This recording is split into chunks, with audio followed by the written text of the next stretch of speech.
Hi everyone, I'm Dr. Mansha Gandhi from Gandhi's Health and Care Homeopathic Clinic. So today's video is about chronic constipation and piles.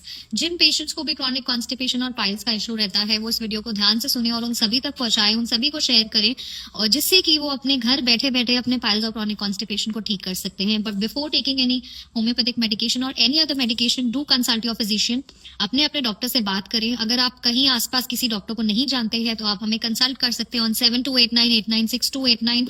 हम लोग medication pan India and abroad तक deliver करते हैं. आप जहां भी बोलेंगे आपकी डोर स्टेप डिलीवरी हो जाएगी. सो इससे पहले कुछ मेडिसिन बताने से पहले मैं आपको क्रॉनिक कॉन्स्टिपेशन और पाइल्स का कुछ ब्रीफ देना चाहूंगी. क्रॉनिक कॉन्स्टिपेशन क्या होता है? कोई भी बीमारी अगर 3 महीने से ज्यादा हो जाती है तो उसको हम क्रॉनिक बोलते हैं. कॉन्स्टिपेशन क्या होता है? जब हमारा पेट लंबे समय से साफ नहीं होता है तो उसको हम कॉन्स्टिपेशन बोलते हैं. उसमें हमें मोशन हार्ड आता है, जोर लगाना पड़ता है, ड्राइनेस हो जाती है रेक्टम वाले रीजन में. इसको हम कॉन्स्टिपेशन बोलते हैं. कॉन्स्टिपेशन क्यों होता है? जब हम लेस फाइबर डाइट लेते हैं, कम पानी पीते हैं, हमारी स्लीप प्रॉपर नहीं होती, हमारा डाइजेशन प्रॉपर नहीं है, तो इन सब की वजह से कॉन्स्टिपेशन होने के चांसेस पेशेंट्स में बढ़ जाते हैं. या फिर थायराइड के पेशेंट्स में भी कॉन्स्टिपेशन बहुत ज्यादा देखने को मिलता है. तो it depends on patient to patient, case to case. हर एक पेशेंट में, हर एक केस में कॉन्स्टिपेशन के कॉजेज और रीजंस डिफरेंट हो सकते हैं.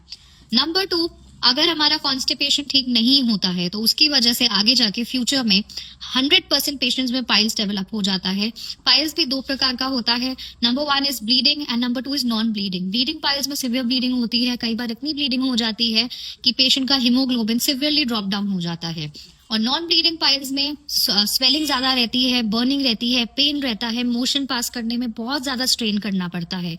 तो पाइल्स किसी को भी अगर है तो उनका कहीं आना जाना, ट्रैवल करना बहुत मुश्किल हो जाता है. तो आज का ये वीडियो उन्हीं पेशेंट्स के लिए है. प्लीज ये मेडिसिन को ध्यान से सुने, ध्यान से लिखें और इन मेडिसिन को कैसे लेना है उसके लिए प्लीज कंसल्ट करें. So number 1 medication which I use for such cases is Aesculus hippo. Aesculus hippo 200 is one of my favorite remedies for such cases और ये वंडरफुली काम करती है with 100% results. Number 2 is acetic nitricum, that is nitric acid. Nitric acid उन cases में दे सकते हैं जहां पे पेशेंट को बहुत ज्यादा जलन, बहुत ज्यादा पेन, एक्सकोरिएशन जिसको हम बोलते हैं, सिवियर बर्निंग. तो ऐसे केसेस में nitric acid is a wonderful remedy to use. Number 3, it is also one of my favourites. It is nux vomica. Nux vomica हम क्रॉनिक कॉन्स्टिपेशन के केसेस में दे सकते हैं जहां पे पेशेंट्स को लंबे समय से कॉन्स्टिपेशन है या पेट की कोई भी तकलीफ है, जहां पे डाइजेशन रिलेटेड इशू है, गैस बहुत ज्यादा बनती है, ब्लोटिंग बहुत ज्यादा होती है. तो ऐसे केसेस में nux vomica is a wonderful medicine to use. So that is all for today. Thank